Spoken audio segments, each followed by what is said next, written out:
Hey guys, welcome to part 1 of What If Naruto Became the Jonin Sensei of Kushina. If you enjoy the video then like, share and subscribe and also comment your thoughts as it inspires me to make more such videos, and remember to check out my playlist section for other interesting stories.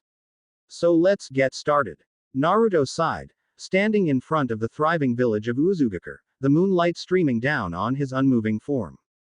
It had been 3 weeks since he got here. 3 weeks since he had been blasted over 20 years into the past, and he had just one thing to say about it: fuck Kami. Still, it wasn't without its bright sides. After all, he did have the chance to save his parents' lives now, so long as he didn't screw the timeline up, too much at least. Naruto closed his eyes, red coat billowing in the wind. His chakra flared as he pushed it towards his eyes. The fox, or vixen as she preferred to be called, was strangely silent. It seemed even she was taking this seriously. It was a good thing he still had her, otherwise he could well have been clueless at the time of Whirlpool's destruction, and then where would he be? Naruto had decided the moment he found himself in the past to save his parents' lives, but to do that he needed to be close to them. Considering the year at the moment, they were both around 12 right now compared against his 16, that was going to be easier said than done. So he needed a plan. His original thought had been to try and enlist as a shinobi of Konoha. That fell through when he realized one thing. His mother, Kushina, was a Jinchuriki. They would likely monitor her far too closely for Naruto to get anywhere near her. Minato was out thanks to Jiraiya taking him on as an apprentice. The Toad Sennin was far too observant to let him get close. Then it hit him like a bolt of lightning, a way if not to keep them both safe, then to keep Kushina safe. Naruto figured that his dad didn't need it. After all, Jiraiya may have been a super pervert, but he was also crazy strong. Not to mention, with Naruto's knowledge of future events, he would be indispensable to his mother, along with being the best person to help train her in the use of Akane's chakra.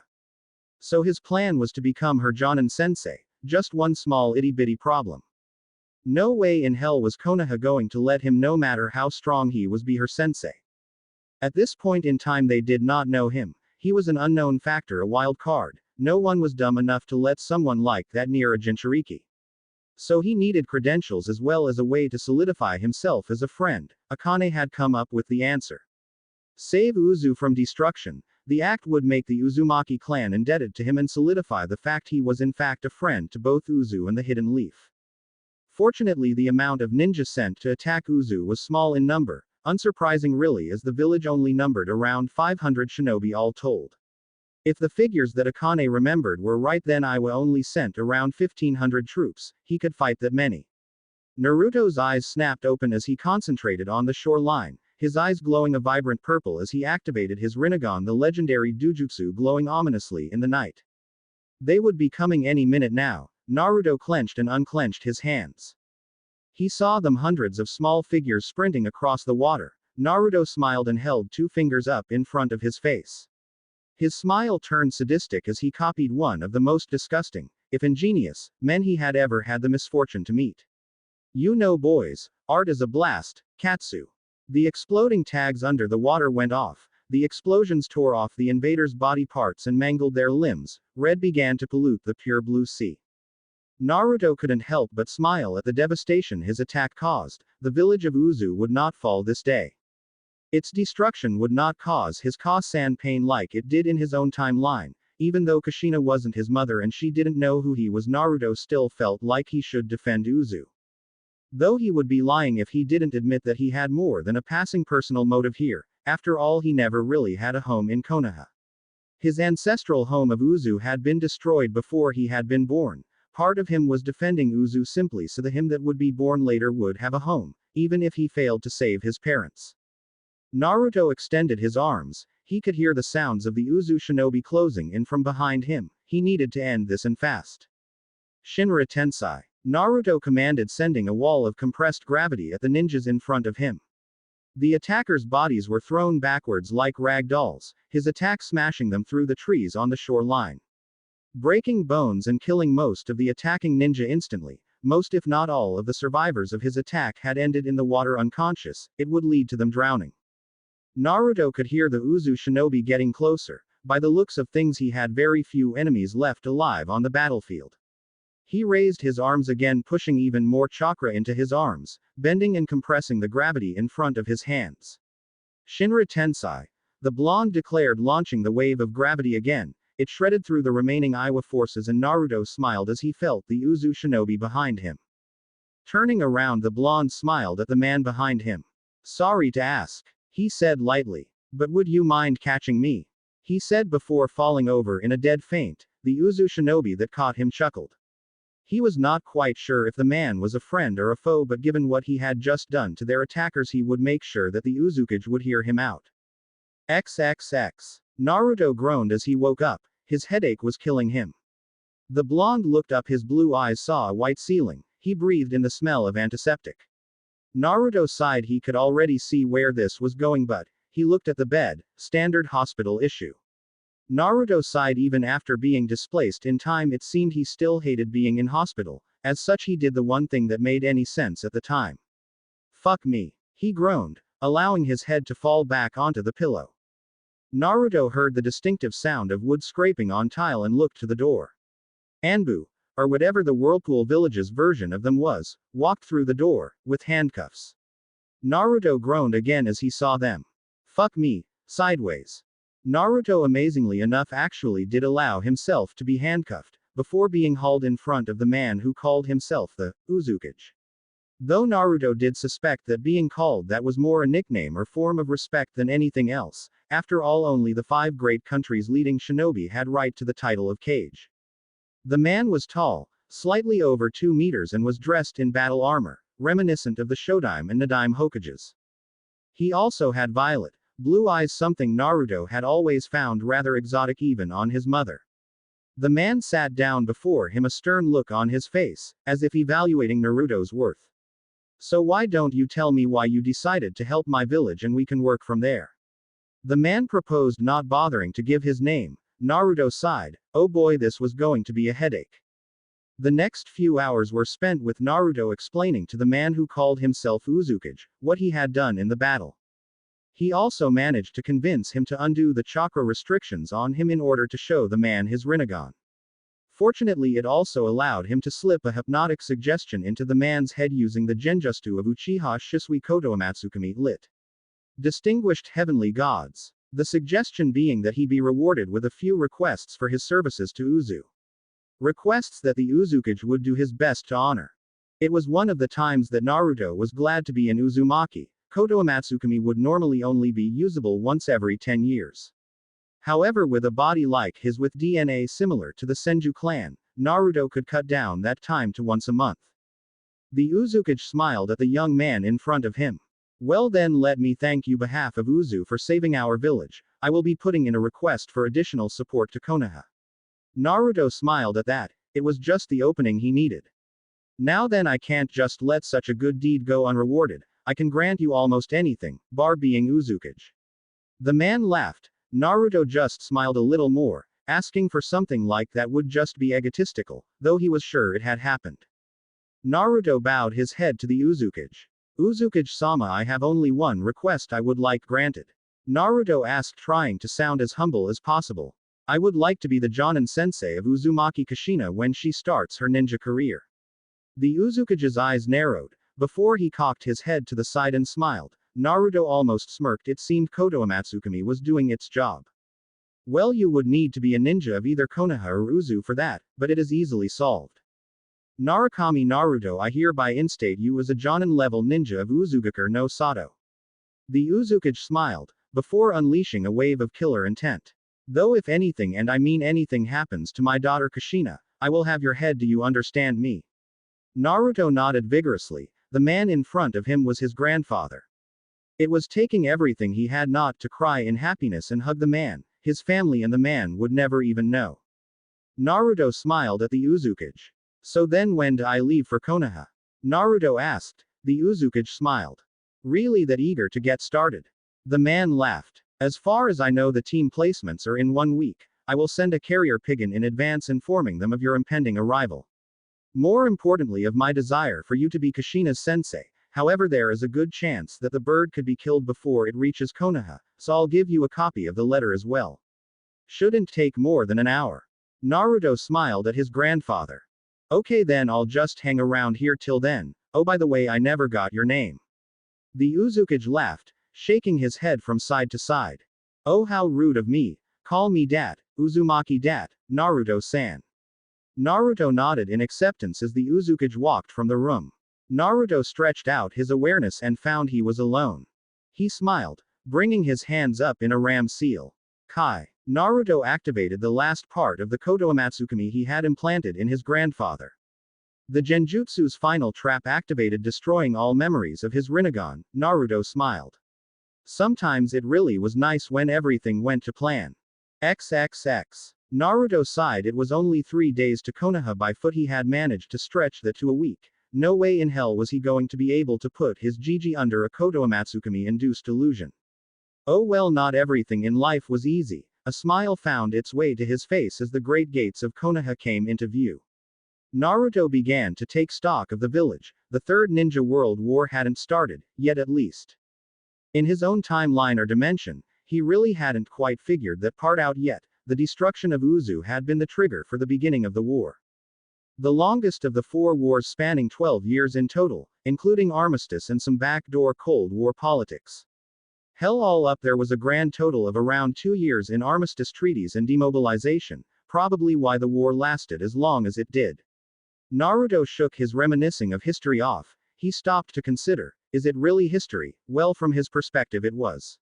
But it hadn't actually happened yet, so, oh hell, he'd think about it later. He yawned as he walked into the hidden village and was immediately accosted by the Anbu. Naruto-san, we have been expecting you, please follow us to the Hokage. Naruto nodded as an Anbu operative placed a hand on his shoulder. He knew who he would see in the Hokage chair, Sarutobi Hiruzen, his Gigi. Naruto just hoped he had it in him not to break down and cry.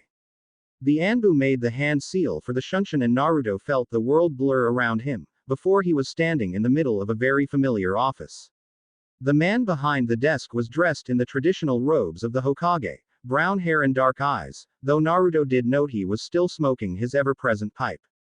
It took everything he had not to break down and cry before hugging the old man. He never got to say goodbye before Orochimaru killed him after all.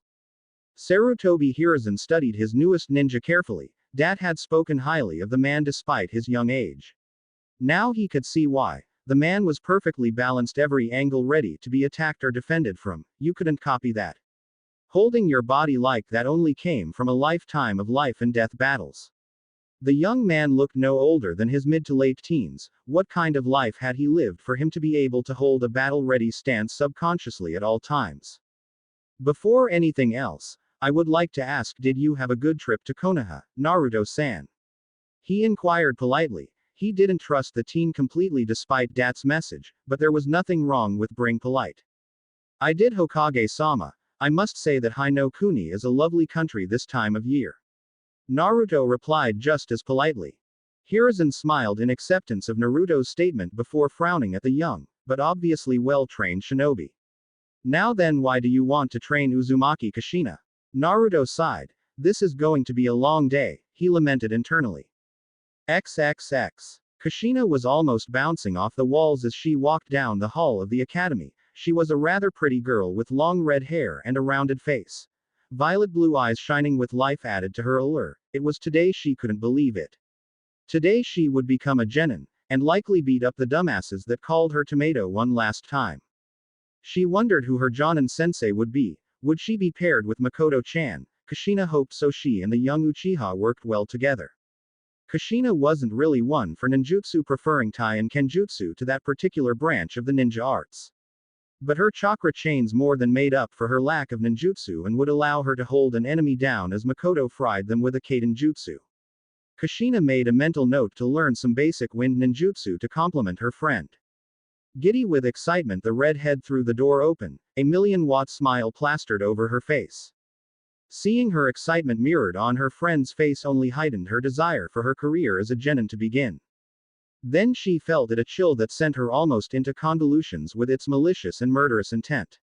Senju Nawaki and Uchiha Makoto also felt this ungodly chill that seemed to come from the devil himself and shivered in fear. Oddly enough, this happened at the same time as Namikaze-Uzumaki Naruto, or as he went by now Narukami Naruto, was planning out his torture training methods for his new Jonin team. Naruto was positively giddy. Oh hell yes, he could save two of his precious people and help out a third. It had been an uphill battle in convincing the third Hokage that his intentions were pure, but he eventually won the old go-around. Naruto made a quick mental note to keep an eye on Danzo. The moment the crippled bastard tried anything he would die, slowly. Naruto looked at the door to room 203. Naruto smiled fondly. His memories of Iruka flooding his vision, before he brought his leg back and quite literally kicked the door off its hinges. Leaving it to land with a loud crash, Naruto walked into the room with a large smile on his face while everyone inside the room looked at him with wide disbelieving eyes. Okay. Uchiha Makoto, Senju Nawaki and finally Uzumaki Kushina. I am your new Jonin sensei, meet me on the roof in 5 or so, help me, I will send your asses back to the academy so fast it will make your head spin. They didn't need to be told twice, running straight out the door and not looking back. Naruto smiled, gave the teacher a quick wink and a smile before walking after his new students at a leisurely pace. The teacher picked his jaw up off the floor. Team assignments weren't till after lunch, it wasn't even 8 am yet, hell he hadn't even gotten to give his congratulatory speech. The 3 genin were ecstatic to be out of that classroom. They were told that their sensei wouldn't pick them up till after lunch, looked like they got lucky he was early. But could this guy really be a good sensei? He barely looked older than them. Naruto smiled at the 3 in front of him. He hoped he could torture, he meant train, them well enough. As one, the 3 genin of the newly created Team 5 shivered, like a malicious god was about to bring down swift and horrible retribution on them. Okay then, tell me your likes, dislikes, hopes, dreams and any fun facts or hobbies you have. Naruto said cheerfully. He would not pull a Kakashi when it came to be his turn to give an introduction, no matter how tempting it may be. You're up first, Tomato-chan. Naruto said, pointing quickly at his miniature mother. A tick mark appeared on Kushina's head. Who the hell are you calling a tomato, you bastard? The fiery redhead yelled, charging him, rage and embarrassment clear on her face. Naruto sighed. Oh yeah, he was going to have to rein her temper in, though he would admit he found it cute. The newly appointed whirlpool Konoha Jonin disappeared in a burst of speed, reappearing behind of the newly appointed Uzumaki genin and promptly placed a kunai to her jugular. The genin on the roof froze.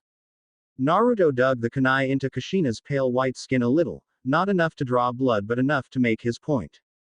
Considering the way her face was paling even from behind, he could tell he was doing his job. I am going to say this once and only once, Naruto said in a low tone, causing a shiver to go up his genin's spines. You are genin and I am a jonin. The next time you try something as fucking stupid as attacking me head on, I will hurt you. You are a ninja, not a samurai. Do not bring a misplaced sense of honor into your fights. If you were going to attack me, then wait until my guard is down and poison me or backstab me, because otherwise you will not even be able to touch me. Remember that, genin. Naruto hissed into Kushina's ear, causing the girl to shiver in fright. Naruto breathed out deeply. Kushina, he said in a far kinder tone. If you were on the battlefield and let your temper get the best of you like that, you would die. Do you understand me? Naruto took the kunai away from her throat and the redhead nodded. I called you Tomato-chan just now to see how you would react and if your temper is going to be a danger to your teammates, and it is. I will not do it again, but please get your temper under control or else you will lead to someone getting killed. The redhead looked dejected before looking away ashamed. Naruto gestured for her to sit down. Okay then, let's try this again. I'll go first this time. My name is Narukami Naruto. My likes include making new jutsu and my friends. His heart clenched at the mention of his friends. He would never see them again. My dislikes include any moron who can't tell the difference between a scroll and the kunai sealed into it. His genin all looked a little lost at that. And people who mistreat and look down on the Jinchuriki simply for being different. Kushina looked shocked when he said that. My hope is to one day see my friends again and maybe meet that special someone. I currently have no dreams for myself. Naruto smiled at his genin and pointed to Kushina. You're up, Kushina-chan, he said smiling, as Kushina's face lit up like a Christmas tree.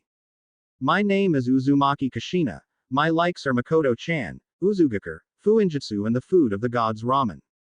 My dislikes are my nickname and people who make fun of me for being from outside of Hino Kuni. My hobby is cooking and my dream. Kushina took a deep breath in. Naruto's instincts honed by years of being around Sakura kicked in. In less time than it took for the three genin to blink, Naruto had earplugs in Makoto, Naoki and his own ears, just as Kushina screamed. To be the first female Hokage, Datbane. Naruto removed his earplugs and the other two did the same, looking at him gratefully. So that's your dream, huh? Naruto said softly. Kushina nodded in a determined manner and he smiled. Well then, I guess as your sensei it's my job to help you get there. Then you'll be training hard. Make sure you're ready for it. Kushina just nodded almost dumbly. Most people just made fun of her dream when she told them. He said he would help her get there. Her face sported a small blush. You're up next, Naoki-kun, Naruto said, pointing at the Senju heir. Naoki smiled. Finally someone who didn't call him Senju-sama. He was a person, damn it, not just a name. My name is Senju Naoki. My likes are my older sister Tsunade, ninjutsu and learning more about the Senju history. Oh, and pranks, can't forget pranks. My dislikes are the elder council, traitors and people who judge others before getting to know them. My hobby? Well, I guess that would be pranking people. My dream is to become Hokage and protect everyone in Konoha. He finished smiling brightly. Naruto chuckled. Looks like I'll have to train you and Kushina hard if I've got two Hokage candidates on the team. I'm only going to say it once though, my training methods are a little insane. Be ready. Naoki nodded, looking a little frightened that even his sensei admitted freely that his methods were insane. Finally, you're up, Makoto-chan. Naruto finished smiling brightly. The raven-haired girl nodded. My name is Uchiha Makoto. My likes include Kushina-chan, Konoha, Kaden Jutsu and sweet things. My dislikes are arrogance. Naruto barely managed to stifle his laughter that an Uchiha of all people disliked arrogance. Moreover, this was Sasuke's mother. That was irony at its finest. Perverts, rapists and the Uchiha Elder Council. My hobby? Well, I never really thought about it. Makoto finished sheepishly. Kushina, Naoki and Naruto just chuckled. My dream is to have a happy family with some children and die long before they do. She finished with a smile. Naruto had to hold in a grimace. She had gotten her wish in his timeline, just in the most disturbing way possible. He dusted off his hands while standing up and looking at the three genin. Okay then, time for your real genin test, and before you ask, yes, there is another test you need to take. The test you guys took in the academy was just to see if you had the capacity to become genin, and you obviously all do. This test is to see if you deserve to be genin. He took out a pair of bells and tied them to his new Uzu-Nin Jonin vest. Your test is to get these bells from me before sundown today. Any and all forms of attack are allowed, and the only restrictions are that you have to stay inside Konoha or the training grounds, exempting ground 44. Go. Naruto disappeared in a poof of smoke, revealing him to be a shadow clone. It took about 5 minutes for the genin to work out what he meant and immediately ran in opposite directions to find him. XXX. Naoki shivered. He could feel it, a predator was watching him, just waiting for him to show some kind of weakness before striking. It had been 3 weeks since Kushina, Makoto and he had passed the true genin exam and been thrown into this hell that their Jonin sensei called training. Now that wasn't to say he didn't think Naruto wasn't a good guy, he actually had a lot of respect for the older blonde. But his training methods were insane. What kind of monster would do this to children? He felt his back press up against his two teammates. Is he gone? Makoto asked in a fearful tone. They had been dodging surprise attacks and exploding clones all day. Their nerves were at breaking point. No, he's not. Kushina stated, sounding more than a little frightened. He watching us, waiting for our guard to slip. The three genin were standing back to back watching the forest as if it was a monster waiting to devour them. Waiting for your guard to slip? Came the honestly confused voice. Who said it hadn't already? The cheerful voice asked. Right from the center of their formation, Naoki turned around, first kunai leading. Naruto's boot met the Senju heir's sternum and sent him flying, cracking a rib. Makoto jumped back to get more room and quickly found a fist buried in her gut, doubling her over and causing her to vomit. Naruto spun, raising his leg to deliver a brutal axe kick to Kushina's head. They would thank him for this later. He knew the third ninja war would start soon. As much as he hated himself for doing this to them, they would need this training to survive a hell like that. Naruto gave all his genin a quick once over. They were good, very, Very good, he had made the right choice doing nothing but training for 3 weeks. His genin slowly managed to haul themselves off the floor, all of them coughing up blood. Naruto smiled at them, before taking a scroll out of his vest. Okay then Team 5, great job today. I am happy to tell you that tomorrow you have your first C-rank mission. Naruto said, smiling at them. The genin's jaws dropped. A C-rank mission. They hadn't even done 1D rank yet. They took it all back, their sensei was awesome. Naruto smiled and gestured them all to come in closer. Okay then, the job's simple, just a guard and escort mission to Kawa no Kuni.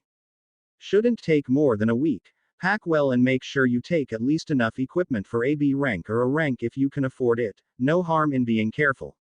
With his mission history, they were probably going to end up doing an A rank, he hated his luck sometimes. Naruto vanished in a puff of smoke to reappear over by the entrance to the training ground. So then why are you all still standing there? Naruto asked, pointing at the three. Then they heard it, the telltale sound of an exploding tag. Nawaki spun around. Cow! He screamed, jumping away from the model cow covered in explosives, an action that was quickly mirrored by Makoto and Kushina. The cow exploded, sending them all skidding across the grass of the training ground, with minor burn marks marring their forms. Naruto smiled at his downed team. See you at the front gate at 9 tomorrow, he said cheerfully, before walking off whistling a jaunty tune. The three genin took it all back, their sensei was an ass. Naruto sighed, hanging his head. It was 9:10. Where the hell were they? Hell, even the client was late. The undercover Uzumaki sighed again before looking up at the clouds and felt his body relax. So this is why Shikamaru found this so enjoyable. His heart ached, his friends, they were dead, he wouldn't see them ever again. Even if they were born in this world, they wouldn't be the same people, so he would never see them again. His hand wandered to his right eye, and Naruto smirked. Itachi's gift to him as the inheritor of his will was inside this right eye. The determination of the man who killed almost every Uchiha for the sake of Konoha was inside his eye. As was the will of a man who thought himself a god and wanted nothing more than world peace. Flashback.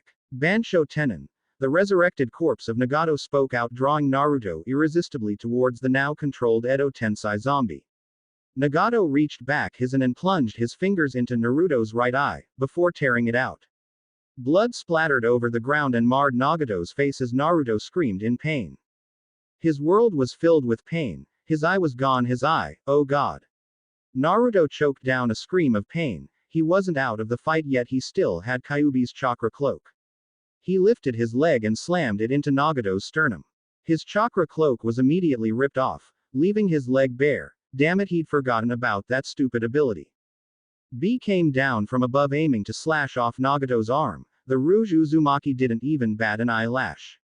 Shinra Tensei, he commanded, sending Naruto and B flying away from him and through several trees. The controlled Nagato placed his hand on the ground. Kuchio's no jutsu. Yama no O. A monstrous construct rose from the ground, the kanji for king inscribed upon its head. Naruto felt his breathing quicken as he observed it with his remaining eye. He had summoned it again, the thing that gave back the people of Konoha their lives, the King of Hell. Itachi chose that moment to get B and him to safety, pulling them into the embrace of Susanoo. Nagato didn't even look surprised, the Rinnegan wielder simply raised his hand to the sky. Chibaku Tensei. The sphere of black gravity soared into the sky and tore the earth asunder, pulling it into the sky. Itachi gritted his teeth. Have you two seen this before? He asked calmly. Naruto nodded to the older Uchiha. I have. Let's just say if that thing manages to hit us, we're done for. It took me using 8 of Kyuubi's tails to be pulled out, he admitted. The reanimated Uchiha nodded at the younger man's statement. We'll have to bring it down using overwhelming force. If we all use our most powerful ranged jutsu, we may have a chance. But that is only if we aim for that black ball at its core. If we can't hit that, we are going to die. Naruto and B nodded. A familiar ringing sound began over Naruto's right hand while B transformed into his full 8-tails state. The three breathed in deeply. Naruto pulled his arm back. Futon. Rasenshuriken. Yasaka no Magatama. Bijudama. The three called out the name of their respective attacks as they soared towards the growing moon. hitting it head-on and causing an explosion of almost cataclysmic proportions. The result was the surrounding area being leveled to the point maps would have to be redrawn to show the aftermath of the battle. Nagato prepared to renew his attack. The Edo Tensei construct looked down, a glowing katana impaling him through the stomach. Nagato smiled at being released from his servitude before looking at Itachi. Thanks, I guess I owe you one. The Uchiha smiled at the former god's words of thanks. Anything you want to say, Nagato. Before you are sealed by the sword of Totsuka possessed by my Susanoo. The Rouge Uzumaki sighed and smiled, looking at the sky before looking at Naruto. Yes, actually. Naruto, could you come over here for a second? He asked. Naruto looked at Itachi uncertainly. The Uchiha nodded and Naruto walked over to his family, stopping in front of him. Nagato smiled at him before reaching out and grabbing the crow off of Naruto's shoulder and ripping out Shisui's eye. Before grabbing the Uzumaki heir's head and smiling as he placed the eye near Naruto's now vacant eye socket. I can't give you back your old eye, but I can give you this one, if you would like it, Naruto. The former terrorist asked. Naruto looked taken back. He could see out of his right eye again. He had already given up on ever doing that again. What do you think, Itachi? Nagato asked, smiling at the freed Uchiha. Itachi gave a small smirk in return. Accept it, Naruto. Inherit my, Shisui's and Nagato's wills. Your parents Namikaze Minato and Uzumaki Kushina, you are their living legacy. Accept Shisui's Sharingan and become ours as well. You will be the light we three leave behind in the darkness. The Uchiha said in a kind tone. Nagato smiled and Naruto felt his mouth dry up. Become their living legacy, what the hell were they thinking? Come on guys, there has to be a better person for the job, I'm sure I'll screw something up. Nagato and Itachi looked at him like he was crazy. Naruto. Itachi started. I murdered my entire clan for the sake of Konoha, sparing only my little brother, who is now walking down a path of darkness and could well destroy the leaf. Itachi finished lamely, sounding a little ticked off at admitting his failure. As for me, in case you don't remember, I created an organization that ended up being ruled by a madman that has a fairly good chance at actually achieving world domination. I don't think you can screw up worse than we already have. Nagato finished lamely. Naruto just stared at them both in amazement. They were actually admitting that. But I mean, B had enough at this point and smacked Naruto upside the head. Listen and listen clear, fool, cause Killer B is here, so let's make this clear right here. They want ya to be a legacy, I say you let 'em have ya. They want ya, they need ya, so why don't ya stop cloin' and start posin' playa? The Hachibi Jinchuriki rapped at his younger counterpart. The three others just looked at him strangely. Naruto found a Susanoo hand holding him in place, as Nagato reached out to his eye socket. Here, this should heal you up and give you your chakra back. The Uzumaki smiled as he placed the eye inside Naruto's eye socket, who was held far too tightly to dislodge himself from the construct's grip. The man who once called himself God ran through some hand seals. Geto. Rinne Tensei no Jutsu. Naruto felt the eye fuse into his head. Surprisingly, it didn't hurt. He smiled at the man in front of him as he began to disappear. Naruto. If Jiraiya was the first book in the trilogy, then it was a great one. However, myself as the second, it was horrible. You Naruto, you're the third and final book of our story, make it so good that everyone forgets the trash that the second book was. You Naruto are the bridge to peace and my living legacy. I counting on you, kid. Nagato finished just as the ceiling was completed and he vanished for the final time. Naruto turned to Itachi, Sharingan in his right eye, its tone spinning slowly. Well, what are we waiting for? Let's go. Flashback end. Naruto smiled at the memory. Surprisingly, it wasn't a painful one. Nagato had entrusted his dream to his younger counterpart and passed on with a smile. Naruto could be satisfied with that. Not happy, but satisfied at least. He looked up to see his three genin standing in front of him, along with the client. What took you guys so long? Naruto asked, looking at them. His genin sweat dropped as one. Sensei, Kushina ventured, smiling a little at the memory. We've been here for almost 20 minutes already. We tried calling you a few times, but you just didn't react. Naruto rubbed the back of his head sheepishly. Sorry about that, I was think about some old memories. He said, giving them a smile. Makoto's interest was piqued by that statement. What kind of memories? She asked innocently. none of the assembled genin or the man they had been hired to escort missed the flash of sadness that flicked over Naruto's face. But it was gone so quickly they almost thought they imagined it. Naruto shrugged. Does it really matter at the moment, Makoto-san? At any rate you must be Hibi-san, he said, addressing the older man with graying hair behind his genin team. The man nodded in answer to Naruto's question. Okay then, just a few things we need to thrash out then before we leave, he said cheerfully, pulling out the mission scroll. You wanted protection from bandits and highwaymen. As such you requested a C-rank mission from Konoha. We are to take you to Senmei village in Kawa no Kuni. Is all this correct? Naruto asked. The man nodded. Indeed it is, but I have to ask, why did you feel the need to ask? Naruto shrugged, before smiling at his genin. Well, it was more for my genin than me, just so they understood the parameters of the mission and what you had asked for. I admit I could have just briefed them as we walked, but I like to ask the client these kind of questions. Once or twice I have had people deliberately mislabel missions because they couldn't pay the fee. It almost got me and my team killed more than once. So now I do this and try to see if you're lying or not. Personally I wouldn't care if you were, if it was just me. But I've got to look out for genin too now, so I have to be a little more careful. Naruto finished. The man looked at him for a second before nodding and walking out the gate. Naruto looked back at his genin. So what are you waiting for exactly? Let's get going, shall we? They didn't need to be told twice, and ran after the client. Naruto chuckled and jogged after them. All three of them seemed so eager. Naruto wondered if Sasuke, Sakura and he were the same way when they first started. XXX. Danzo looked at the route agent at his feet. The Kyuubi Jinchuriki has left the village, he asked, making sure he knew the full situation before he acted.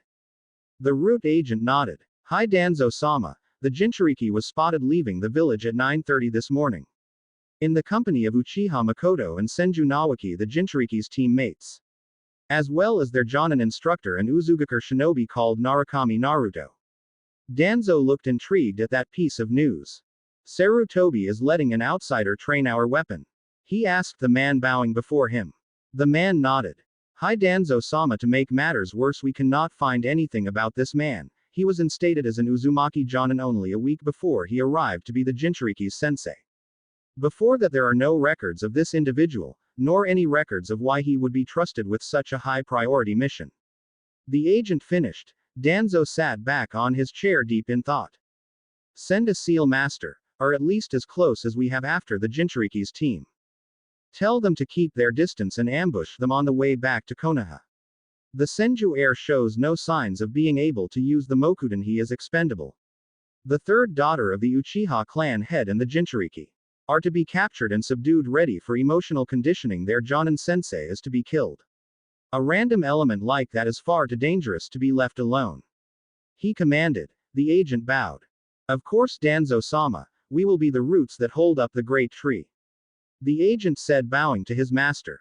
XXX. Naruto sighed. Something was going to go horribly wrong, he could just feel it. The mission had been a complete success. Client safely delivered, money paid, free 3-day vacation that his students were all too happy to take paid for by him. Naruto figured that with the hellish training that he had put them through they deserved some time off, and no one was going to know. Naruto would just say the man stopped off at a couple of towns on the way, no harm done. It was exactly that had him worried. He couldn't go on one mission without something going horribly wrong. Be it bandits, jutsu thieves, people raising the dead, and one-time jutsu thieving vampire bandits. That kind of shit does not happen to normal people. Yet this was going off without a hitch, and that worried him. Kushina looked back at her sensei, who was bringing up the rear of the group. She wasn't sure why, but she had this small ache in her chest. It started when she saw him flirting with that female cook in the restaurant they ate at. She didn't know why this feeling was there. What the hell was wrong with her? Naruto sighed. He could feel the trap up ahead. If whoever set this up was good. If he had been just about anyone else, it probably would have worked. But he wasn't anyone else. Naruto was a veteran of the Fourth Shinobi War, the shortest and bloodiest of all 4 wars, spanning 2 years in total, with a grand total of almost 33,000 casualties out of the original 50,000 shinobi in the Allied forces. He'd been dodging traps better than this one in his sleep for years. Naruto pumped chakra to his legs and disappeared in a burst of speed to appear in front of his genin, holding his arm out to stop them. Formation 3 defensive positions, attack the enemy with deadly force. He yelled at them. The three confused genin quickly assembled themselves back to back. Naruto turned his attention to the forest ahead. You have two choices, come out or I smoke you out. Naruto yelled. No answer was forthcoming. The blonde shrugged, his hands blurred. Finishing on a tiger seal, Makoto's eyebrow raised. Her sensei could use Kaden Jutsu. Kaden. Goryuka no Jutsu. The dragon-headed flame projectile roared towards the tree line, causing the ground under it to warp and melt with its heat. Before connecting with the trees and exploding, turning the forest into a raging inferno. Naruto didn't bother to observe his handiwork, he was more focused on the 7 Anbu that dropped out of the trees. Now what are 7 root members doing here? Tell me, has the old war hawk really decided to have me eliminated? The 7 didn't say anything and settled for charging. Naruto smirked. He leant back, allowing the cut of the tanto in the root member's hand to go harmlessly above him, his own kunai burrowing itself deep into the man's gut. He tugged the weapon free and threw it over to his left hand. Spinning, he planted the kunai in the back of another root Anbu's skull as he tried to run past. Naruto smiled, jumping back and pulling out a single shuriken and throwing it. Futon. Shuriken Kage Bunshin no Jutsu. The single shuriken become 20 each, encased in deadly futon chakra. Naruto smiled as he watched another 2 root members drop dead. He watched 2 more jump back. Kaden. Gokaku no Jutsu. 2 root members yelled, expelling 2 large spheres of fire at the still smiling blonde. Sweden. Sujinheki. Naruto muttered, spitting out a torrent of water to douse the 2 fireballs. Naruto jumped back again. The blonde brought his hands into a one-day-to-be infamous cross shape. Kage Bunshin no Jutsu. Both made only one hand sign. Naruto had practiced this particular combination jutsu until he could do it in his sleep. Futon. Atsugai. The original Naruto yelled, firing the attack at the unfortunate root Anbu. The clone smiled. Kaden. Gokaku no Jutsu. The 2 root members died almost instantly. Naruto could feel the ungodly heat of the attack and hear his opponent's skin crackle as the fat ignited under the heat. Naruto rolled his neck. Well, that was easy. A scream came from behind him. Another root Anbu was making off with Kushina. Naruto gritted his teeth. Not fucking happening. The race through 3 hand seals, ox, rabbit and monkey. The Chidori actually consisted of 9 hand seals, but a master of the attack could cut that time down by 2/3. The chakra gathered around his hand, white and luminous. He lowered himself like a sprinter waiting for the go signal. The ever-familiar sound of 1,000 birds chirping filled the air. Naruto looked up at the fleeing root Anbu. Chidori! The blonde screamed to the sky and dashed forward, passing his students almost instantly, the Chidori in his hand tearing up the ground. Naruto activated his Sharingan. He closed 4 meters. 3, 2, 1. His left hand went out and grabbed Kushina, throwing her off the root member's shoulder. His right hand came forward and tore right through the man's chest. The root operative looked down. His body was shredded. A gaping hole in his chest right over his lungs, that still contained Naruto's hand. The blonde closed his eyes, allowing the Sharingan to leave them before looking back at his genin. You all right? He asked, looking at Kushina. The red-haired girl shook for a moment before crying and burying her face in his chest. Naruto just held her and let her cry her troubles away. He recognized the insignia on the Anbu masks. Root, Danzo would pay for this. Danzo would pay dearly. More importantly, he would die, slowly. Naruto stroked Kushina's hair and whispered kind and reassuring words to her. The girl's shaking seemed to stop, until she looked at the carnage around them. Kushina held her hands over her mouth and sprinted over to the bushes, currently occupied by Nawaki and Makoto, and began throwing up with them. Naruto sighed. He had a lot of work to do. He quickly substituted a log in the clearing for a model cow. The terrified cry of cow filled the clearing and all 3 of his genin jumped out. Naruto sighed. Morons, they hadn't even checked for explosive tags. Not that it mattered, there were none on that cow. He smiled at his genin. Well, time to go home, boy and girls, onward, he said, smiling and walking away. Boom. The clearing behind them was leveled and more than 10 trees were destroyed by the blast. Okay, maybe he had been wrong about those explosive tags after all. Kushina ran up to walk beside Naruto and was soon joined by Naoki and Makoto. Looked like none of them were used to seeing death. Naruto gritted his teeth. He would make Danzo pay. Naruto almost sighed in relief when he saw the gates of Konoha come into view. His genin had refused to be without him for more than 5 minutes for the last 3 days. 3 fucking days. He needed space, goddammit. The blonde Uzumaki sighed. Stupid Danzo, his blood boiled. The war hawk would pay. Still, it was the first time they had seen anybody killed, so he was more than ready to cut them some slack. Naruto walked over to the shack meant for arrivals to check into. Team 5 back from AC turned a rank mission. He said nonchalantly, looking at the gate guards before his eyes bulged out of his head. Sitting there looking at him in utter amazement were Izumo and Katetsu. Naruto felt his breath hitch. Those two had died in the first 6 months of the war and died like heroes. The two Chunin were far more skilled than they had ever let on. Taking down 2 full battalions of white Zetsu before dying. Naruto had turned up too late to save them, but the 2 Eternal Gate Guards, as they were called, had killed every invading Zetsu before dying. Both had smiles on their faces when their bodies were found. Izumo, Kaotetsu? Naruto asked, sounding shaken. Makoto looked at him oddly. Naruto never looked shaken. The 2 guards gathered their thoughts. Sorry, you got the wrong guys. My name's Mimo and this guy's Kumo. The Izumo look-alike gave him a quick once-over. But Izumo and Kaotetsu are our sons' names. How did you know that? Naruto placed a hand on the back of his head and rubbed it sheepishly. Holy hell, what were the odds? Sorry, but I had no idea those were your sons' names. You guys just reminded me of 2 people I met called Izumo and Katetsu. Naruto said, smiling brightly. The 2 men nodded in understanding. I just hope our kids don't turn out like us. Mimo sighed.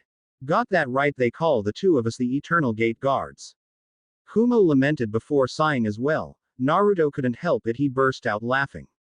Signing the entrance book, he walked away, genin in tow, chortling all the while. When they arrived in the center of Konoha, Naruto turned back to his 3 charges. Okay, then I just have to go and give the mission report to the Hokage and the money will be deposited into your accounts. With the appearance of those fake Anbu, the mission will be classified as a high B to low in rank, so there will be more put in than you were expecting. Last but not least, don't mention our little vacation or we will all get in trouble. Just pass it off as we stayed for 2 days with the client at Tsunagai because he wanted to gamble.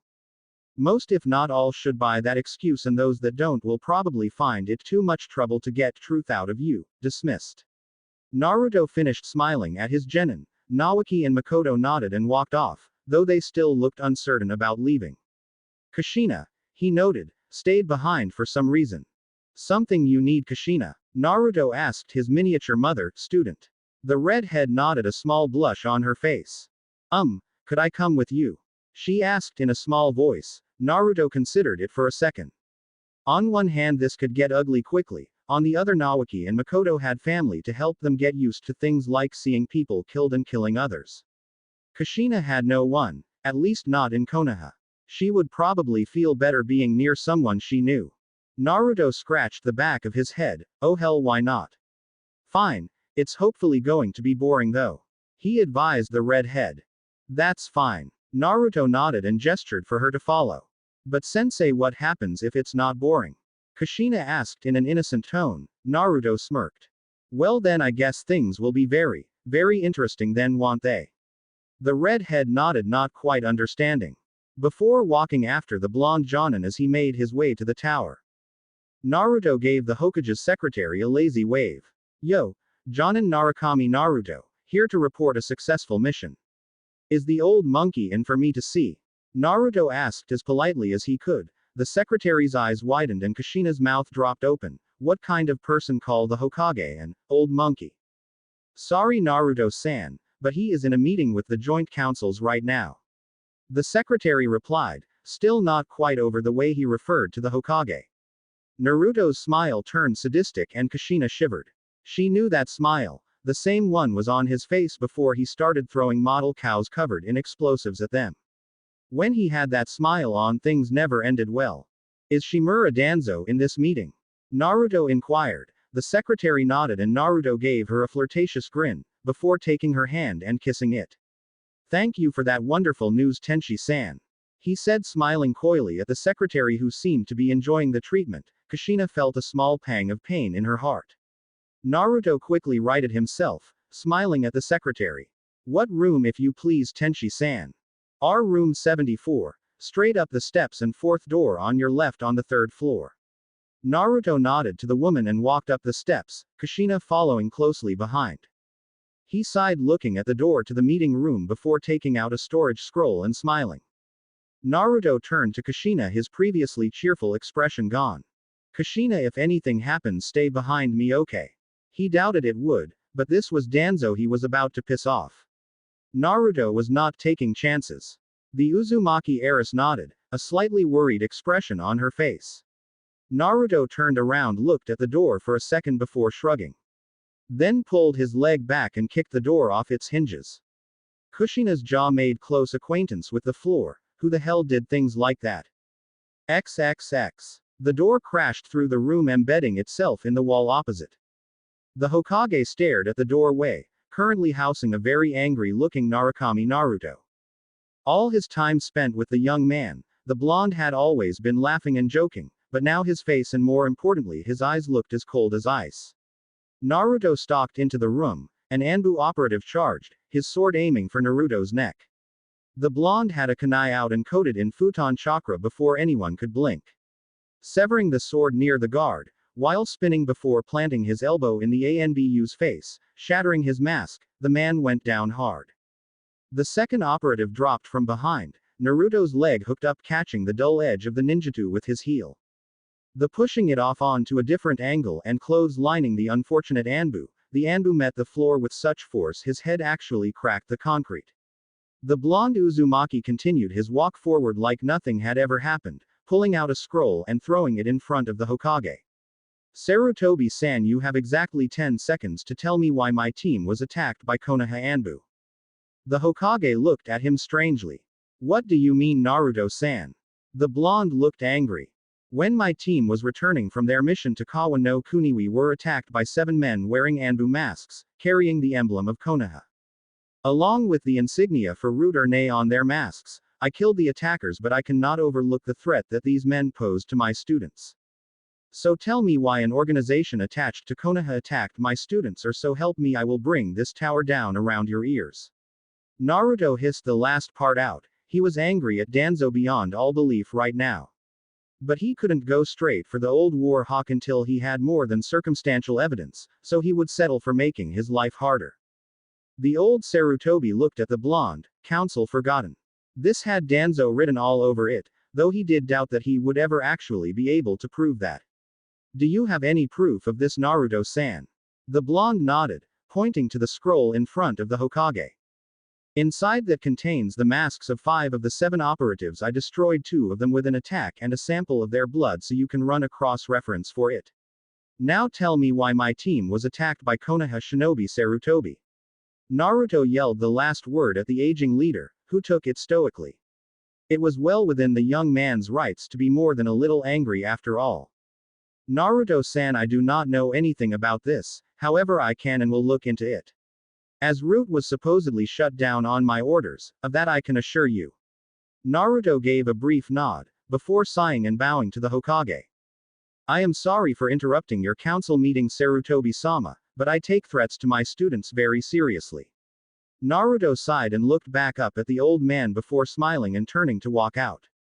"Boy!" came the yell from the shinobi portion of the council, from a man with short black hair and coal-black eyes.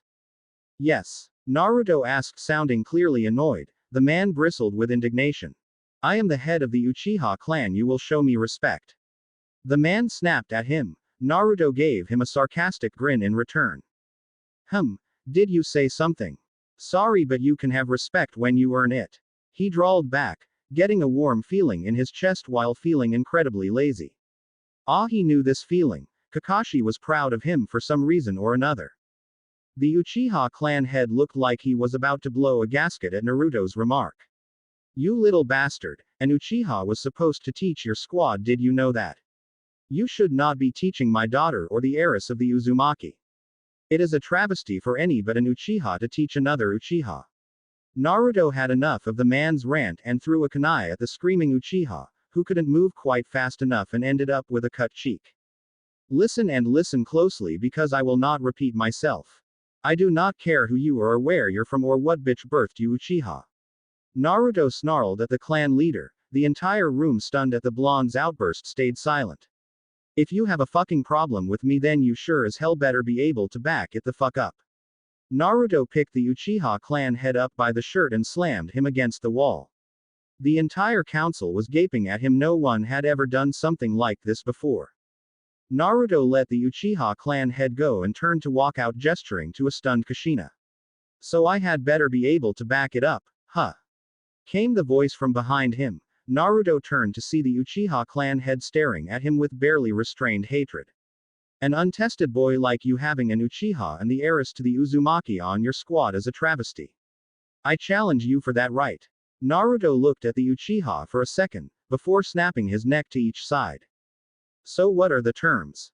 Naruto asked lowly, his anger simmering below the surface. The Uchiha clan head smiled. Simple. If I win a sparring match against you, then you have to hand leadership of your squad over to the Uchiha clan as a collective. Naruto cocked his head to the side and nodded. And when I win? The Uchiha leader burst out laughing.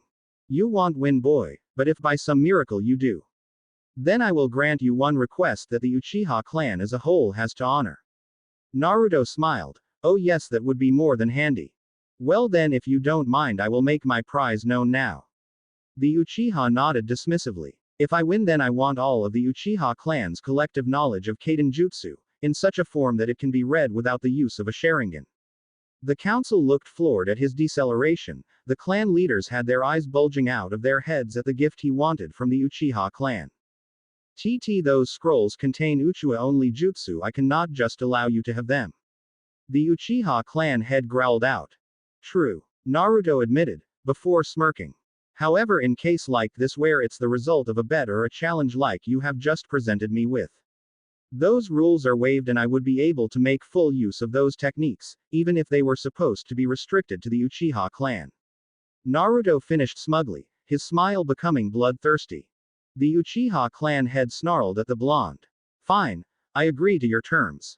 The date for our match will be tomorrow at noon. Training Ground 5, the council will be in attendance as mediators for our match.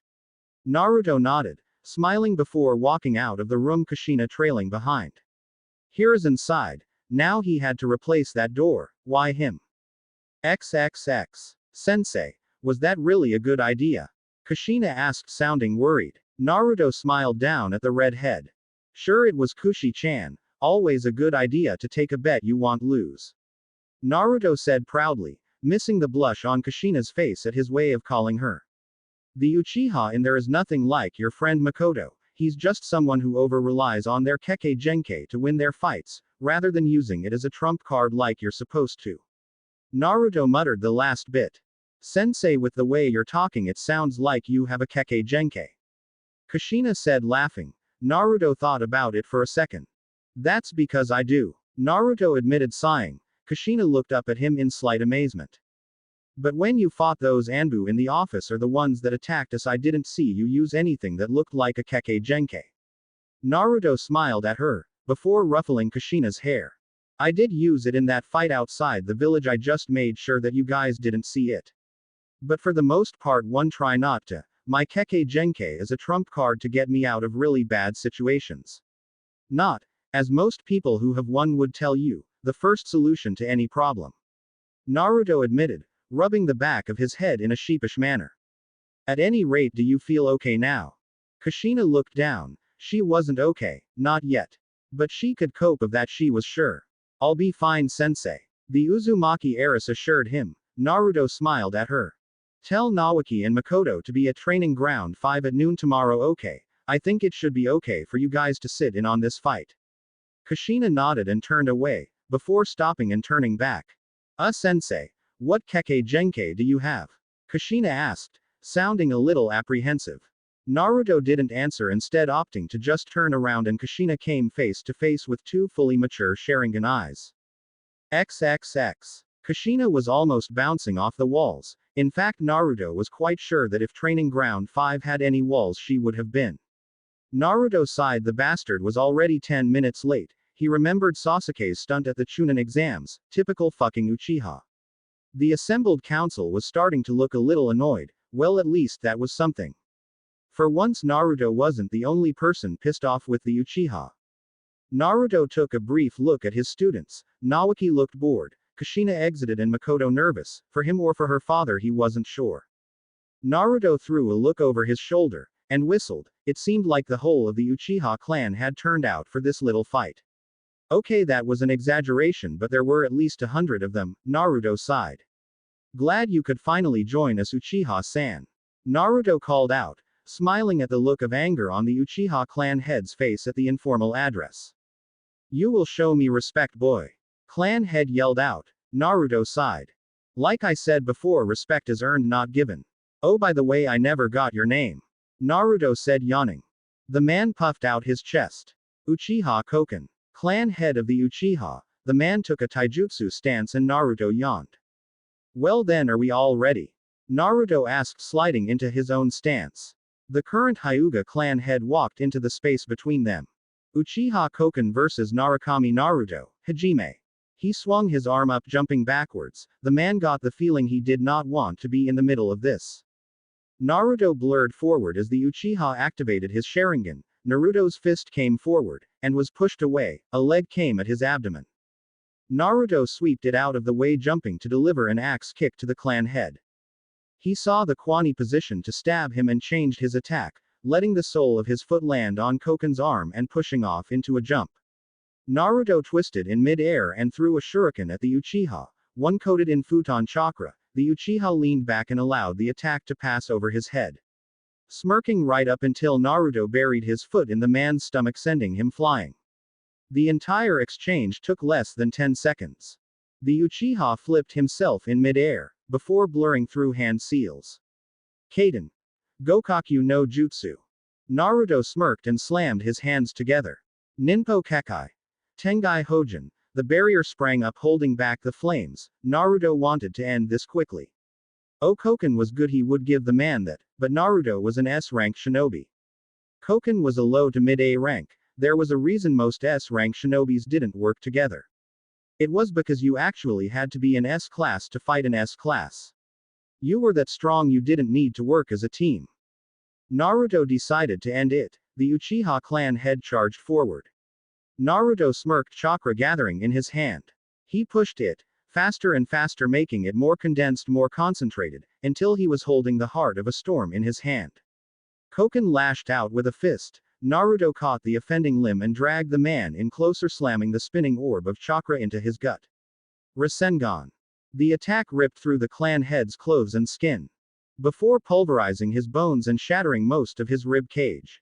Koken was flung back, impacting with a tree before going through it and the four behind that one. Naruto turned to his team. He won't be getting back up from that. Take the next 3 days off and meet back here on Monday. The three just nodded, not trusting their voices. All three's jaws were firmly acquainted with the floor. Naruto turned to the Uchiha elders.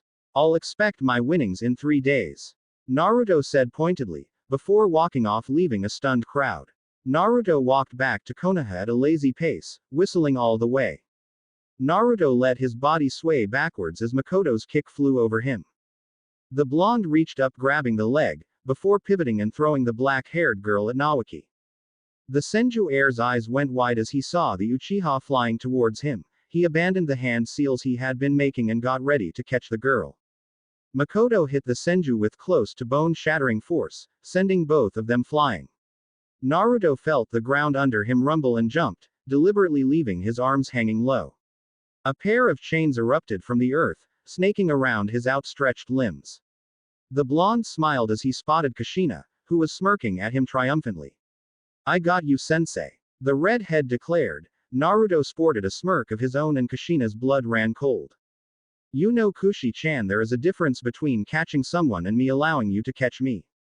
Naruto stated. The redhead looked confused before Naruto gripped the chakra chains and swung them with all his might. Kushina's eyes widened with horror as she was lifted from the ground by the force of Naruto's swing, and she found herself flying through the air. Naruto smirked before slamming the unfortunate Uzumaki into her teammates, sending all three of them flying as the chains dissipated from the impact. Naruto leapt on to a tree branch which was overlooking the three downed genin before leaping into the air. He rushed through the 7-hand seals with a speed that only a veteran could. Horse, tiger, ram, monkey, boar, horse, tiger. Naruto inhaled deeply, air saturating his lungs. Kaden. Gokaku no Jutsu. Naruto yelled, expelling the orb of flame from his mouth. The attack raced at the genin. Makoto looked up at the fireball racing towards Kushina, Nawaki and her. It was at least 3 body lengths across and 4 high. She could hear water running behind them. Her sensei must have dumped them there for them to be able to defend. Makoto was about to begin her hand seals when she realized the defense she was planning wouldn't work. Her defense sweetened. Mizoripa wouldn't cut it. Her sensei was smart, scary smart. He would have to know that her first defense would be Mizoripa. The jutsu was only a C rank but would defeat the fireball. That was when it clicked. The trap was the fireball. Mizoripa would put out the fire, but then what? Makoto's eyes widened. It would leave a large amount of water in front of them, something a skilled opponent, such as her sensei, could take advantage of. Probably by sending the water back at them with a futon. Daitapa then electrifying it with a Raiden changed her plan of defense. Mizoripa would not work, it left too much water in front of them, so she just needed the water to be spread out enough that her sensei couldn't take advantage of that fact. Makoto's hands blurred. She saw Kushina and Nawaki doing the same in her peripheral vision. She just hoped they all had the same idea. Sweden. Sujinheki. All 3 genin announced, spraying a huge volume of water from their mouths. Sujinheki was a B-ranked Sweden ninjutsu, so it would defeat the fireball in both nature type and in ninjutsu rank, but more importantly it forced the water away from the 3 with such force their sensei wouldn't be able to send it back at them. Naruto smiled as he saw the water wave crush the fireball, sending upwards a giant gout of steam. The Jonin smiled. That had been some good thinking by all 3 of them. The Sujinheki prevented him from turning the jutsu back at them, and with the force the water was launched with allowed them a means to counter-attack as well. They were getting better. Naruto jumped and stuck to the underside of a branch, smiling at his genin's progress. Their ability to attack and defend at the same time was impressive, but they really should have thought ahead a bit more, after all. With all of the steam hanging around the battlefield right now, he could easily pull off a sneak attack. The 3 should have dispersed the steam with a futon technique the moment the fireball was put out. Still, for a bunch of genin that was more than passable. Naruto smirked, as he held his hands up. Kurigaku no Jutsu. With all the steam, his team would not be able to tell the difference. The mist mingled with the steam, making it harder to see. The blonde stayed silent as he crept toward his genin over the branches. Kushina looked around. Was it just her, or was the steam getting denser? Her eyes widened. Oh shit, Kurigaku no Jutsu. The red head blurred through hand seals. She wasn't really one for ninjutsu, but her sensei had forced her to become at least proficient in the art. Futon. Daitapa. The young Uzumaki yelled at the top of her lungs, the wind technique pushing the combined mist and steam away. Kushina whirled looking for her teammates. Her eyes widened. Nawaki was already on the ground out cold, and Naruto was right behind Makoto. Makoto! Yelled Kushina in warning. Naruto's hand descended and the Uchiha's eyes rolled into the back of her head as she was rendered unconscious. Naruto blurred out of Kushina's sight. The Uzumaki heiress felt a stinging sensation before everything went dark. XXX. Naruto looked down at the fallen figures of his 3 students. They were getting better. Not quite ready to survive the hell that was war, but they were getting better. Naruto wasn't even sure that he would ever feel that his genin were ready to face war. He had gotten far too attached to them to even want to consider them put onto a battlefield. Naruto knew the horror of war. The 3rd Shinobi War was coming. The blonde knew that. Naruto just hoped that he had a bit longer before he had to put his students to the test in that hell. The blonde picked Kushina up in a bridal carry while creating 2 clones for Nawaki and Makoto. Naruto took to the trees, jumping back towards the entrance to Training Ground 5, Konoha. The blonde hadn't really spent much time around the village. He was always either training to improve his own skills, training his genin, or taking missions. Besides, he knew the layout and the families well enough that Naruto didn't really need to spend much time inside Konoha. The Narutos laid his genin team down of the soft grass at the entrance to the training blonde side. They did good. Naoki had a good feeling for ninjutsu and was above average at taijutsu, though he did need to learn not to rely on his clan's forms so much. Things like that would make him over-specialized and rigid, like the Hyuga. Naruto would not let that happen to one of his students. Next was Makoto. The girl showed a strong aptitude for ninjutsu, then again that was something he expected from an Uchiha, but also for genjutsu. Naruto couldn't use genjutsu though he could break just about all of them, so the blonde really wasn't much help there. He had made a mental note to ask around the village for a genjutsu user so he could ask them to train Makoto, but Naruto wanted to get her above the genin norm first. Finally there was Kushina. The redhead was definitely not a ninjutsu user. It wasn't that she was bad at using ninjutsu per se, but rather that in comparison to her other strengths her talent with ninjutsu was negligible at best. Not that Naruto hadn't pounded the basics of several jutsu into the Uzumaki's head, Kushina may have not held a great amount of talent for the art. But Naruto would not let her neglect her training in the art just because of that. That being said, the girl's aptitude for Tai and Ken jutsu was amazing. In addition to that, the redhead was always getting better with those chains of hers. Naruto had not yet started teaching Kushina the art of the sword in earnest just yet, preferring to bring her other forms up to scratch first. That being said, what he saw when he did train her was amazing. The girl was a wonder with a sword just waiting to be discovered. Naruto guessed that was something he had inherited from his mother, a love of blade work. The blonde looked up at the sky and sighed. It had been almost 2 months since his match against Koken, and since then the Uchiha clan would not leave him alone. They were trying, and quite desperately, to get Naruto under their thumb. Trying everything from bribing him to offering marriage contracts. At one point a contract for Makoto herself was offered to the blonde. Hell, the Uchiha clan offered to adopt him as one of their own. Naturally Naruto turned them down. He was an Uzumaki to the bone. Even if he wasn't using the name, he would not be joining another clan unless it was by marriage, and even then it would not be for a political marriage. His students had also not stopped hounding him over the Rasengan. Naruto knew he shouldn't have used the attack. After all, his father had been made famous for creating it along with the Hiraishin no Jutsu. Naruto really hoped he hadn't screwed up the timeline too badly with that little stunt. Though knowing that because of his luck, that was probably a vain hope. He looked down at his genin. They were ready. While he had been working the group's basic skills and teamwork over the last 2 months, that wasn't all he was doing. Every now and then Naruto would throw something different at the three, such as a lesson in fuinjutsu or kenjutsu. Just to see the kind of aptitude the genin had in that area. Anytime they excelled, Naruto filed it away so he could teach them later. Now that they had the basics and teamwork above genin level, Naruto was ready to start teaching them some new skills. The blonde knew that Naoki and Makoto's families were teaching them on the side, so the blonde planned to pay some more attention to Kushina. Not that he would neglect their training, only that Naruto would allow a little more freedom to Kushina in what she learned. For example, when the members of his genin team met, they did so every Monday, Wednesday, Friday, Saturday and Sunday.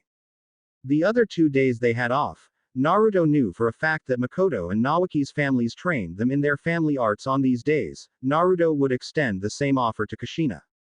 Since there were no Uzumaki in Konoha besides her, Naruto would offer the redhead some extra training on the days off so that she wouldn't feel left behind when the Uchiha and Senju started upping Makoto and Naoki's training in the clan's arts.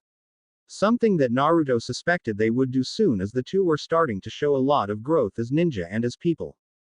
The blonde heard a groan and looked down as Naoki woke up. "What the hell hit me?"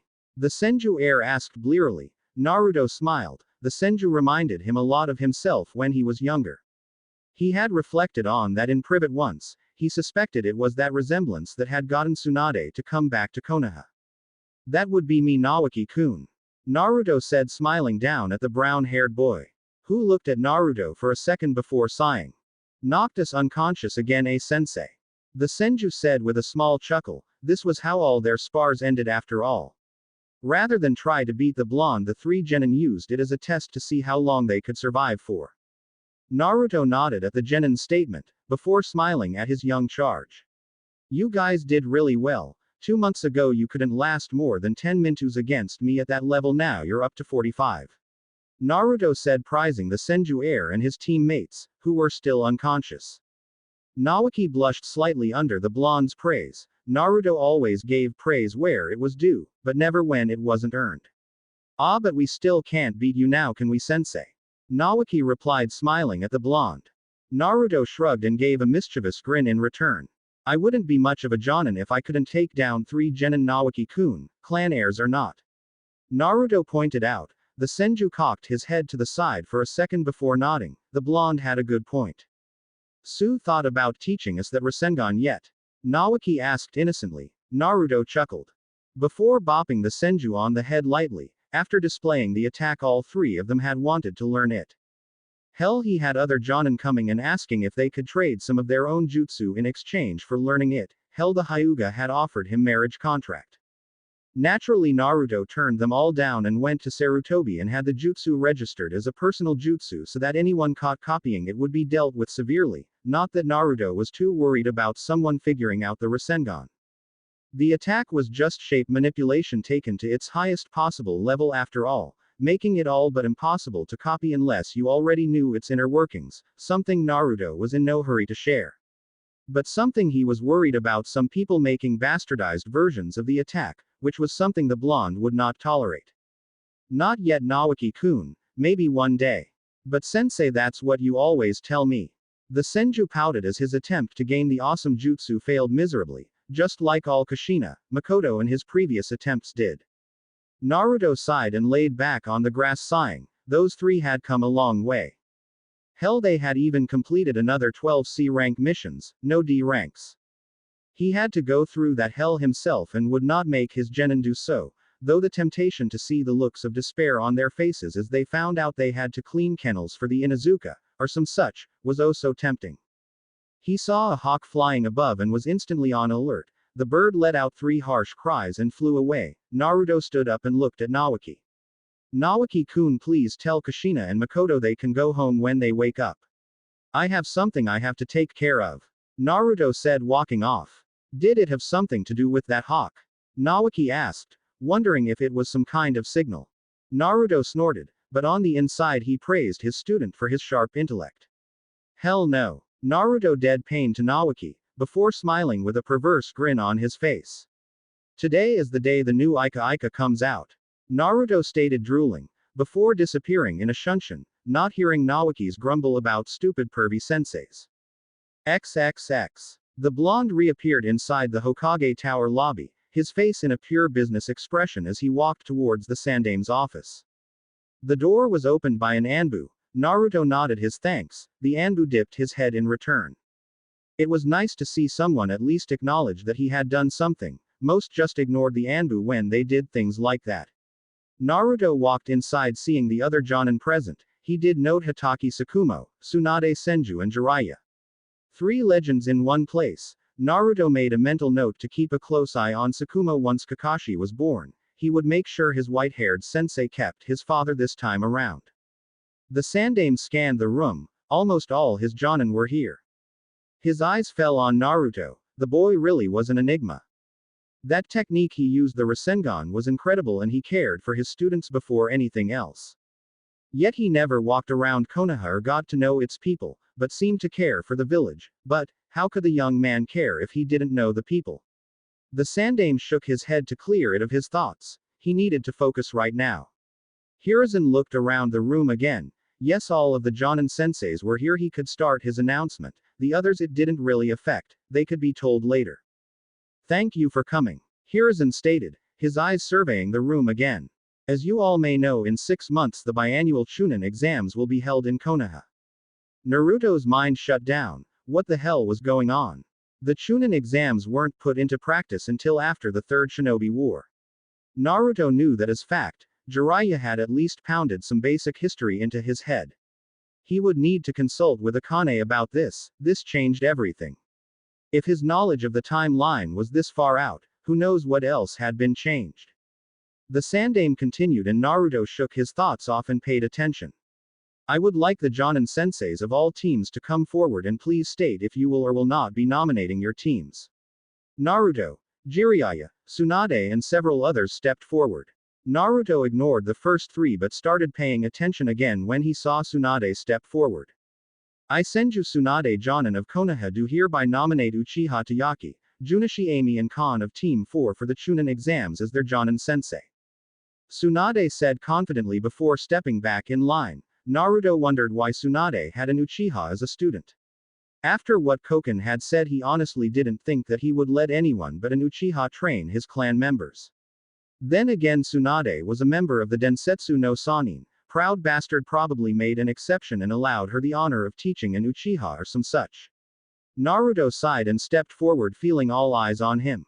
The blonde sighed. What can he do? On one hand, letting his team into the exams would be a great way for them to gauge how strong they were and how far they had to go. On the other hand, they would be indisposed for a few days and miss out on training. More importantly, they could die and he would not be there to save them this time. Naruto sighed. He knew what he was going to do. Kushina, Makoto and Naoki would kill him if he didn't nominate them. Man, he wasn't even Kushina or Makoto's boyfriend and he already felt whipped. Now he knew what Shikamaru felt like when Naruto teased him about his relationship with Tenmari. Naruto took a deep breath. I Narukami Naruto Jonin of Uzugakure do hereby nominate Senju Naoki, Uchiha Makoto and Uzumaki Kushina of Team 5 for the Chunin exams as their Jonin sensei. Naruto stated, drawing gasps from around the room. He sighed. Was this how Kakashi felt when he nominated them as rookies? Geez, you'd think that someone who could easily take apart an A-ranked ninja like Koken would have their judgment trusted, but no. Tsunade rounded on the blonde, grasping the front of his vest. What did you just say? The blonde asked in a low tone. Naruto just looked at her impassively.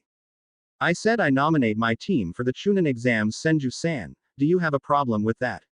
Naruto asked coldly. Tsunade looked at him, fire in her eyes. They only just graduated. They are not ready for something like this. Don't you get it? They could possibly die. Tsunade practically spat in Naruto's face, who still looked impassive. Are you done? The blonde asked, his voice cold enough to turn water to ice. Tsunade looked at him, taken back for a second before her rage returned full force. Hell no, I'm not done. I am not letting my little brother go off and get himself killed for your pride. Tsunade snarled at the blonde. Naruto placed his hand next to his kunai pouch, something all the Jonin noted and tensed. Senju, get your hands off me before I remove them from you. Naruto hissed at Tsunade, who seemed startled by his anger, enough so that she let go of his vest. The moment that your little brother put on that hitai he so proudly wears, he became an adult. He can drink, smoke, have sex and die for his home because he wears that hitai. More importantly, when he put on that hitai he became my soldier. This is not a clan affair, nor is it something you have any control over. I am his Jonin sensei, not you, Tsunade. Naruto finished and turned back to Hiruzen, who looked a little taken back by the whole scene. As I said, Hokage-sama, I would like to nominate Team 5 for the exams. The aging Hokage nodded. Naruto's anger faded. The blonde would admit that Tsunade's anger was reasonable, but he hated seeing people underestimating his students. They had worked hard, damn it, and he would be damned if he just let other people, even if they were family, talk about his students when they had no idea of their full capabilities. Naruto tuned out as they started nominating teams again, before turning back in when Jiraiya stepped forward. I Jiraiya Jonin of Konoha do hereby nominate Namikaze Minato, Hyuga Hiyashi and Inazuka Sume of Team 7 for the Chunin exams as their Jonin sensei. The white-haired man finished and stepped back. Naruto was about to tune out again when he heard a whisper from behind him. Figures the Namikaze clan would have their golden boy put in the exams, wonder how he'll do. Came the light voice of a Jonin from behind him. Naruto's mind stopped again. Namikaze clan. His father wasn't part of a clan, only his mother was. What the hell was going on here? Was it the timeline that was out, or was it something else? No, it couldn't be the timeline. Even if the timeline was out, a little time wouldn't affect clan status. Actually, no, it could. But his father was an orphan, not a clan member, and no clan called Namikaze had ever existed to his knowledge, so that just left one other option. The Kamui hadn't sent him through time but rather through dimensions. Well, it wasn't like he hadn't thought that it was a possibility. Still, with the way everything had been going so far, Naruto had just assumed he had been sent through time instead. The blonde gulped. He needed to talk to Akane about this, and fast. Naruto's was pulled out of his thoughts as Hiruzen started to speak again. Very well then, teams 4, 5 and 7 will be entered into this year's Chunin exams. The exams start in 6 months. Have your genin ready by then. The forms for enrollment can be collected any time from now until a day before the exams. You are free to leave. The Jonins nodded as one. Tsunade turned to give Naruto another piece of her mind but found only leaves dropping to the floor as the blonde exited via Shunshin. Naruto figured he could pick up the forms tomorrow. Right now he needed to speak to Akane, and the faster the better. XXX. Kushina walked through the front door of her apartment. It wasn't a large affair. Combined kitchen, living and dining, a single bathroom and her bedroom. Compared to what she had lived in when she was in Uzu, it was small. Not that Kushina minded. At least there was no wasted space. The redhead sighed as she collapsed down on her couch. That training session was beyond tiring. Then again, they always were. Naruto would push them to their breaking point, then back off, then push them to it again and again, forcing them to improve faster and faster. The blonde was a slave driver when it came to training, even though he occasionally said he was a bad teacher. Kushina didn't believe that for a second. Every lesson was easy to understand. Then he expanded upon it, let them ask questions and explained what they didn't understand, before summarizing the lesson. All the time a monologue was running. When fighting, dodge then counter. If they were sneaking, embrace the shadows, see but don't be seen. For jutsu, feel the flow of the chakra and direct it. Never try to use a technique you don't understand. And so on. The man really did make his lessons stick, no matter what. Then there was what he focused on when they trained. Kushina was far from a stupid girl. No one would ever call her a genius, but she was no fool. When they had first graduated the academy, Makoto, Nawaki and her had been somewhere between mid to high genin level. Now they were somewhere between low to mid chunin level. The blonde had quite literally pounded the basics into them. The moment he found even the slightest deficiency, they were drilled on it until it was perfect.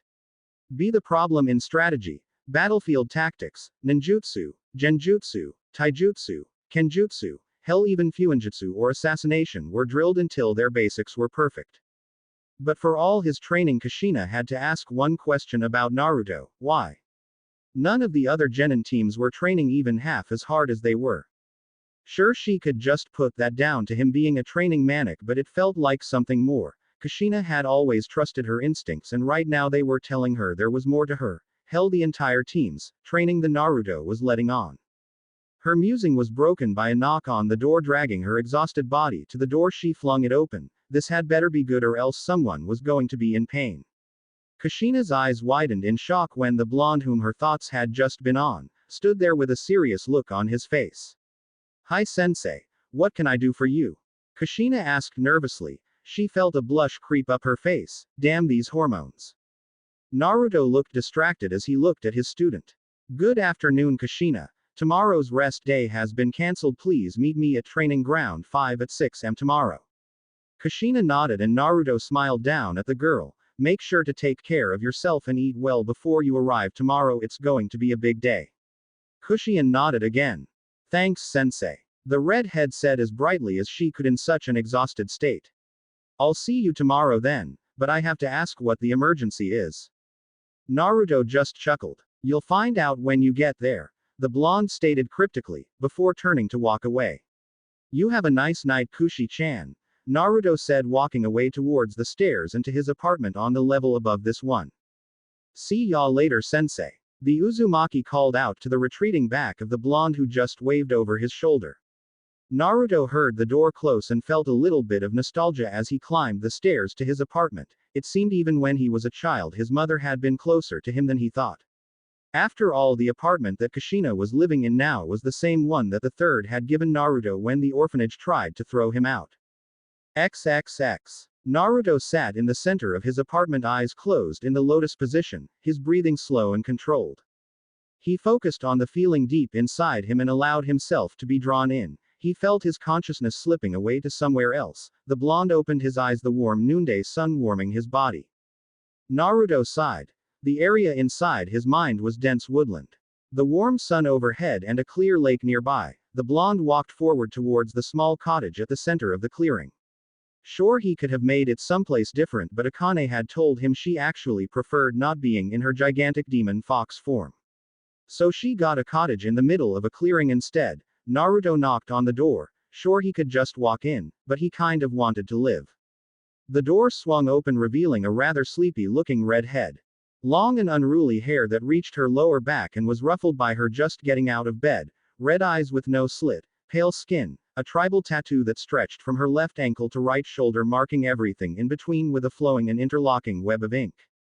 The woman had long legs and round hips. Her breasts were on the smaller side, looking at around a B cup, but it really just added to her allure. Crimson red lipstick, her rather pronounced canine teeth just showing. Huh, Naru-chan. What are you doing here? Akane asked sleepily. Naruto debated coming back later. After all, Akane enjoyed her sleep. However, this really was too important to wait. Sorry for waking you up, Akane-chan, but would you mind if I came in? Naruto asked. Akane moved aside and gestured for Naruto to come in.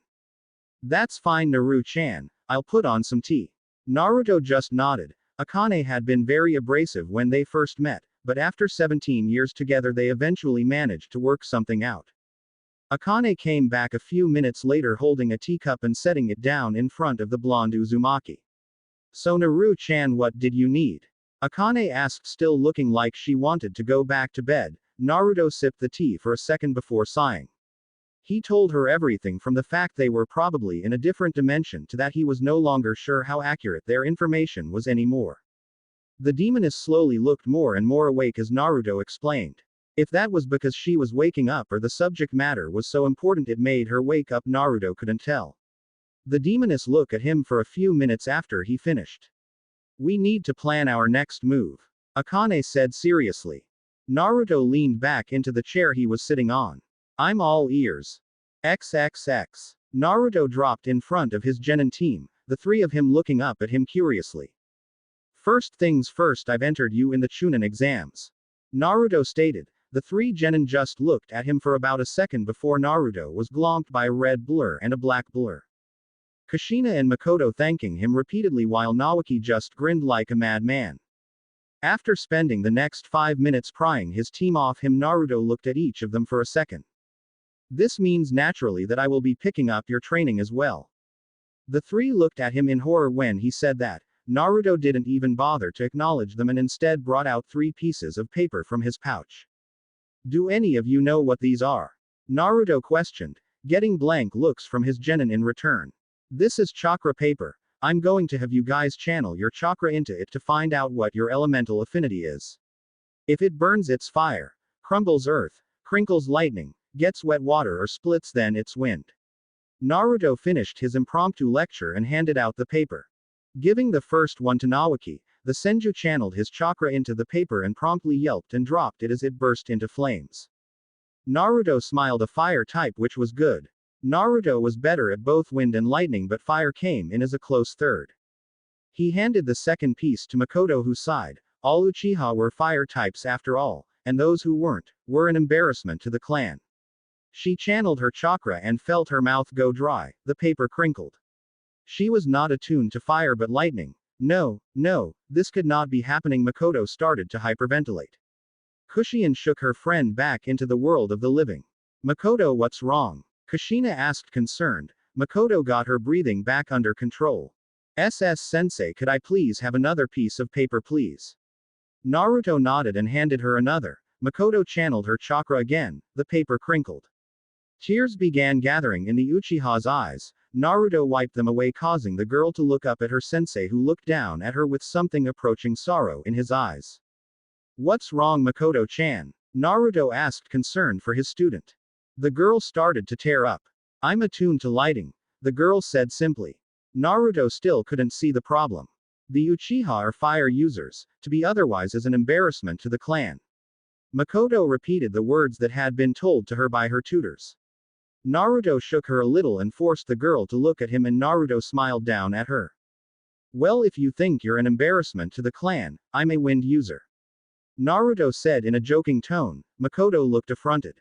But sensei, that might be fine for you, you're not an Uchiha, but for me, they might discard me, throw me out unless I prove to be better than a fire user. I know you're just trying to make me feel better, but please don't say things like that. Makoto finished. Naruto sighed, looking down at Makoto. He really hadn't wanted to tell them, at least not like this. Naruto looked sternly at his three genin. What you are about to see will be told to no one unless I expressly give you permission, am I clear? The blonde said, gaining a startled chorus of, yes, from his three genin. Naruto closed his eyes. When he opened them again, they were no longer the deep ocean blue the three were used to. In their place were two crimson irises slowly being circled by three tone. Naruto looked down at the two stunned genin and a smug-looking Kushina. Sensei, why your eyes? Makoto pointed out lightly. Naruto hugged the girl. See, if you're talking about outcasts in the Uchiha clan, then you really couldn't be in better company. Naruto said in a cheerful voice, smiling down at the girl who just nodded dumbly. Naruto turned his attention to Kushina, who channeled her chakra to the paper, which split in half. Naruto couldn't resist the smile that formed on his face. It was like this team was made for him, a fire, lightning and a wind user, his three best elements.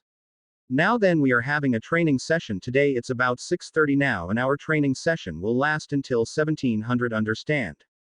The three nodded and Naruto channeled a small amount of chakra into a seal on his right arm, a katana dropping into his waiting hand. You have only one objective, survive. With those words, Naruto charged the three genin.